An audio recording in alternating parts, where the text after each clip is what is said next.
آج ہم نہج البلاغہ کے چوتھے خطبے کا جائزہ لے رہے ہیں۔ یہ امام علی علیہ السلام کا ایک بہت ہی طاقتور کلام ہے جو مایوسی، فریب اور پھر الہی رہنمائی جیسے گہرے موضوعات پر بات کرتا ہے۔ تو آئیے مل کر اس کی گہرائی میں اترتے ہیں۔ خطبے کا آغاز ہی ایک گہرے بھاری احساس سے ہوتا ہے۔ اس جملے پر ذرا غور کریں۔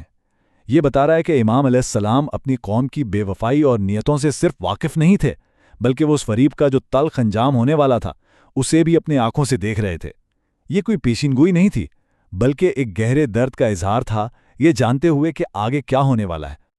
اچھا، اس پورے کلام کو بہتر سمجھنے کے لیے ہم اسے 5 حصوں میں دیکھیں گے۔ پہلا، ہدایت کا مینار۔ دوسرا، حق پر ثابت قدمی۔ تیسرا، فریب کی بحری قوم۔ چوتھا، خاموشی کی حکمت۔ اور آخر میں حق اور باطل کا دہراہا۔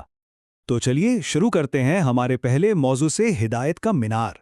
امام علیہ السلام یہاں ہمیں بتا رہے ہیں کہ جب ہر طرف گمراہی کا اندھیرا چھایا ہوا تھا نا، تو روشنی کی وہ واحد کرن آخر کہاں سے رہی تھی؟ اور یہی خطبے کا مرکزی نقطہ ہے۔ امام علیہ السلام یہاں ایک بنیادی بات واضح کر رہے ہیں کہ حقیقی رہنمائی کا سرچشمہ صرف اور صرف اہل بیت علیہ السلام ہے۔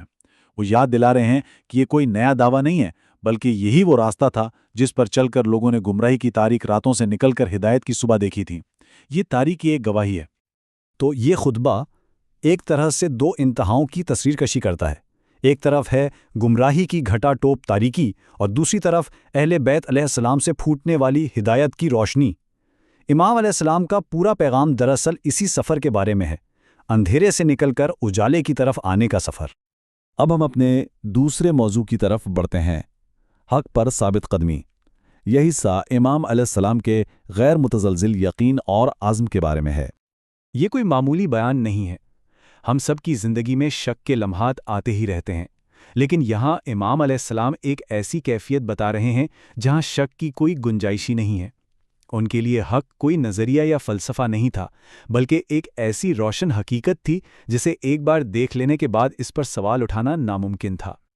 اور یہی وہ چیز تھی جو انہیں سب سے منفرد بناتی تھی۔ جب ارد گرد کی زمین گمراہی کے طوفانوں میں بہہ رہی تھی، امام علیہ السلام حق کی جڑوں پر ایک مضبوط درخت کی طرح قائم رہے۔ ان کی یہی ثابت قدمی، ان کی یہی استقامت، ان کی قیادت کی اصل بنیاد تھی۔ اب جو تیسرا حصہ ہے وہ ایک مشکل حقیقت کو بیان کرتا ہے، فریب کی بحری قوم، یعنی جب سچائی کی پکار سننے والے کان ہی موجود نہ ہوں۔ یہاں امام علیہ السلام کے لہجے میں ایک گہرا افسوس ہے۔ وہ ان لوگوں کی حالت پر ماتم کر رہے ہیں جو روحانی طور پر بہرے ہو چکے تھے۔ یہ جسمانی بہراپن نہیں تھا، نہیں، یہ تو دل اور روح کی بے حسی تھی، جس کی وجہ سے اللہ اور اس کے رسول صلی اللہ علیہ وسلم کی بلند ترین پکار اور واضح ترین نشانیاں بھی ان تک نہیں پہنچ پا رہی تھیں۔ یہ سوال بہت گہرا ہے۔ امام علیہ السلام کہہ رہے ہیں کہ جب لوگوں نے خدا کی پکار سے ہی منہ موڑ لیا ہے تو وہ میری دھیمی آواز کیا سنیں گے؟ یہ اس بات کی طرف اشارہ ہے کہ ان کی رہنمائی کی کوششیں آخر بے اثر کیوں ہو رہی تھیں۔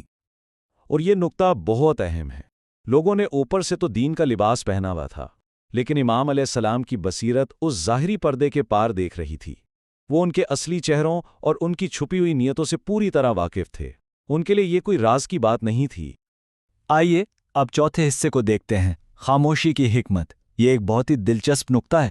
یہاں امام علیہ السلام اپنی ماضی کی خاموشی کی وجہ بتانے کے لیے 2 شاندار مثالیں دیتے ہیں۔ پہلی مثال قرآن سے حضرت موسیٰ علیہ السلام کی ہے۔ امام علیہ السلام اپنی خاموشی کو اس لمحے سے جوڑتے ہیں جب حضرت موسیٰ نے خوف محسوس کیا، اور وہ واضح کرتے ہیں کہ یہ خوف اپنی جان کا نہیں تھا، نہیں، بلکہ اس بات کا تھا کہ کہیں سچائی کا پیغام ہی نہ مٹ جائے۔ یہ خوف ذات کے لیے نہیں، پیغام کے مستقبل کے لیے تھا۔ تو پھر یہ ڈر کس چیز کا تھا؟ اپنی ذات کا؟ بالکل نہیں۔ ڈر تھا کہ کہیں جاہل لوگ غالب نہ آ جائیں اور معاشرے میں گمراہی نہ پھیل جائے۔ یہ حق اور ہدایت کے مستقبل کی فکر تھی جس نے انہیں خاموش رہنے پر مجبور کیا۔